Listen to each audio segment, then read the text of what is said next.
So ang dosage ani mga busing sa isa ka tangke kani 16 liters. Butangan na to og 150 ml nga pestisida na bati. Muni siya ako ang itambal sa dangan sa lubi nga kulisap. Kanang gagmay nga punuan ba nga naay maglaya-laya, naam na mga ulod god mga busing. So tuang butangan aning pestisida na bati. Before na to ni siya iyabo, atuan ni siyang i-shake para mayabog yung tanan nga mga ingredients aning pestisida na bati. Ano? Kinuon yung tama no niya. Atuang ibutang sa atuang tangke o sa sprayer, butangan nagtubig. Ibutang daan na to nga wala pa sulod. Sabi, iuna na itong butang ang pestisida na bate, i-shake niya. Iabo sa tangke nga wala pa sulod nga tubig. Para inigbutang sa tubig, mga busing, mamix gid siya pag tarong sa tuang insecticide nga pestisida na bate.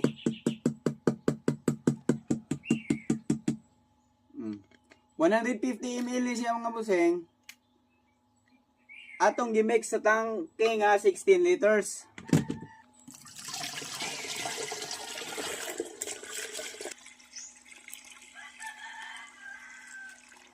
So puno na atong water tank. Ready na siya spray sa atong mga lubi nga giatake sa dangan nga kulisap.